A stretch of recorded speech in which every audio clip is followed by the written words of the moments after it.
Mr. Gonick, great to have you, and thank you so much for joining us. Thanks for having me. So, what did your family think? You graduated from Harvard University with a master's in mathematics and decided to become an author and a cartoonist.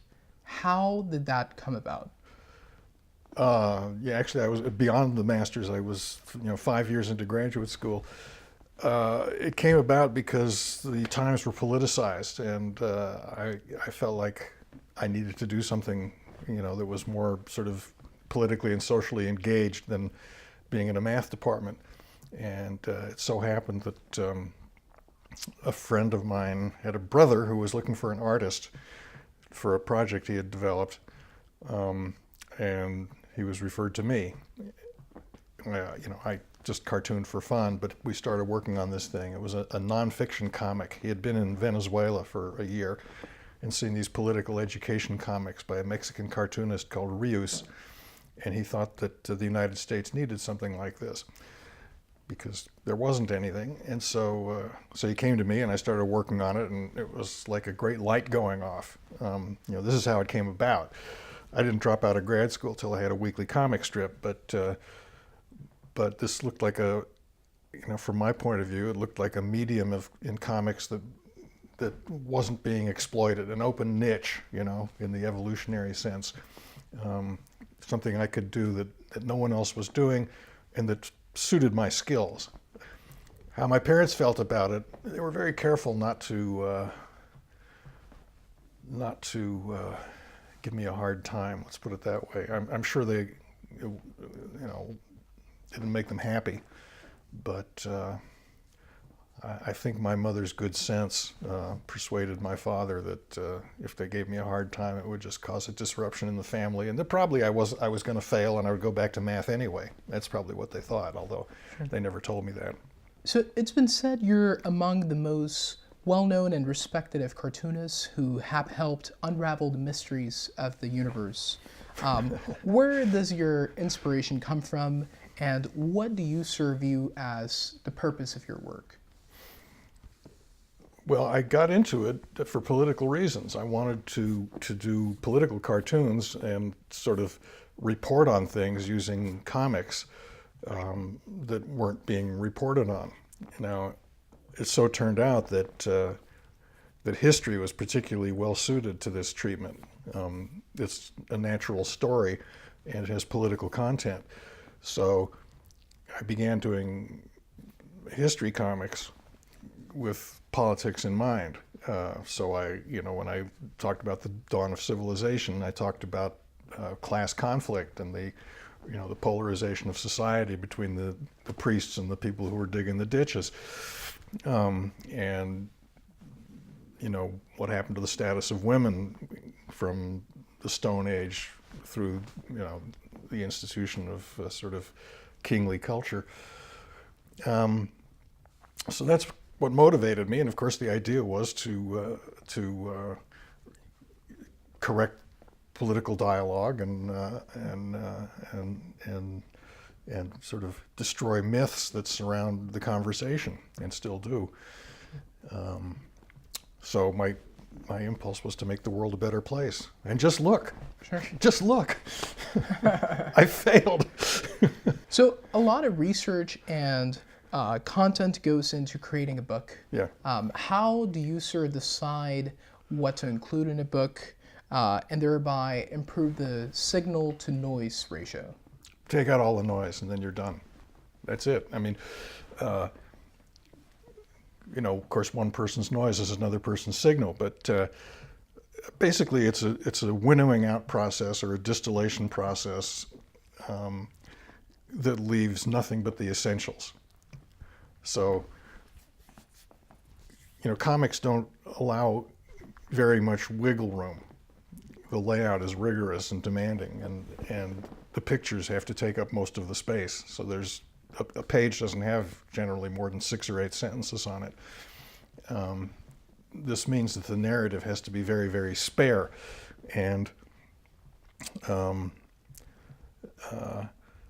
so to condense or distill the information down to the needed size, which is usually a book of about 200 pages, it basically means taking out everything that doesn't absolutely have to be there. So what's there is a sequence of arguments or propositions or facts such that if you took any one of them out, it would no longer make sense.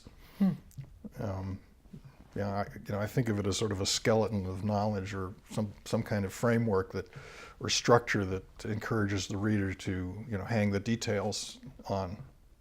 Hopefully it's presented in a cheerful and engaging enough way so that people are like the subject and like reading it and are encouraged to read more.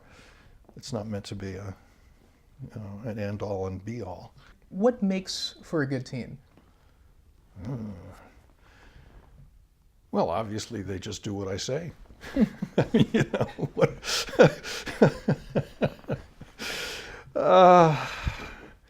What makes for a good team? Well, it was a germ of truth in what I just said. That is to say, in terms of the cartooning and the presentation, they do have to defer to what I do, particularly since I'm the one who does it last, right? Sure. They can't change it because it's up to me. But what that really means is that we have complementary skill sets. They understand the subject and they have classroom experience and they know what's hard and they know what's easy and they know what students need to know, and they're experts in the field, which I'm not. So, I these are two complementary skill sets. I like to think I'm a good teacher or a good explainer. And part of the process is I ask them a lot of probing questions about their presentation and anything I don't find clear. But that's basically what it is. They know the stuff, and I know how to lay it out. Sure.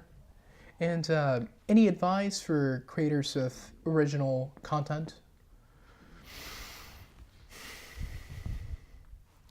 Well, of course, original content has come to mean that's a vast field.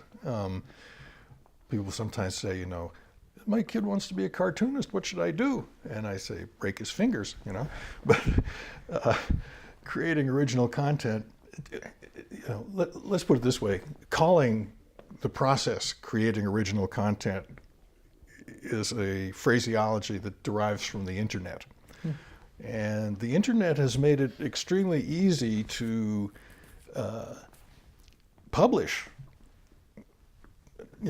or share content.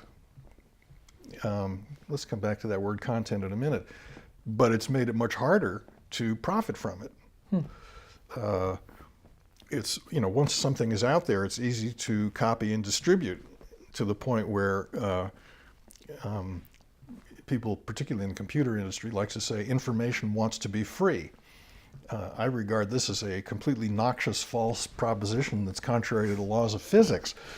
Information is the opposite of entropy. It's literally, if you look at information theory, information is negative entropy. In order to shrink the amount of entropy in a system, you have to burn a lot of energy. So it's very costly to create information. It does not want to be free. It's expensive to make. Sure. So, the person who makes it needs to be compensated for making it. So these people who think information wants to be free, for example, propose that musicians shouldn't get royalties on their songs, right? Because it's so easy to share songs. They should go out on tour and get paid for doing concerts.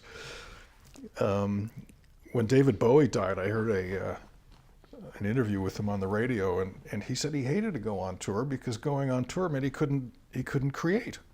He was literally being paid not to create, because for him creating meant being in the studio and making music, writing and doing creative work. So, my daughter's ex-boyfriend, who was in the computer business, actually proposed this model to me, as a cartoonist. Well, you just put your stuff out there for free, and then you go on a lecture circuit, and you get paid for that. And I'm saying, you're going to pay me not to work. It doesn't make sense, Would you do that for your CEO? I mean, in business, it's like saying, you're going to do your job for nothing, and you're going to be so charismatic and good at it that you're going to go out and get paid for giving talks. It's ridiculous. Sure. Creative work is a kind of work. Absolutely. Yeah. And going back to the ways the internet has influenced, your work, how have you sort of seen, the internet affect the work of authors and cartoonists? Well, has it benefited it, or has it? Well, there's an obvious benefit. Our artists used to have to keep vast quantities of visual references on hand. Lots of books. I still have some books of sailing ships and battleships and airplanes and so on. If you're going to draw something, and so it's convincing. You gotta get it for real. Sure. Well, you just do a Google image search right now, and you can get all that stuff. So, and it's instantaneous. You don't, similarly with a lot of research material, I used to spend lots of time in the San Francisco Public Library and have tons of books permanently checked out. I mean, stack like that,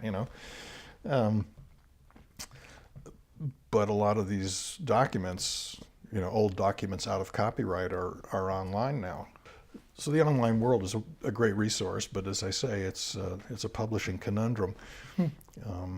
There are several cartoonists who have done very well by web publishing, but they don't get paid for the actual comics. They have to be paid by spin-offs or collections. And one of my favorite of these cartoonists, a woman named Kate Beaton, whose strip is called Hark! A Vagrant. Look it up. She kind of quit publishing on the web maybe a year ago because she needs to make money, so she's doing books. Sure. Book industry's threatened, though. And I'm beginning to wonder about the cartooning medium. In my visits at seminars here at Dartmouth, most of the first years don't read graphic novels and don't know much about comics. I mean, maybe it's always been a niche market, but I'm beginning to wonder if we're seeing an ebb in interest. I don't know. Interesting. Any last words you'd like to add? Well, only that I still believe in the medium. I think it's a great way to tell stories, do humor, combine facts and interpretation,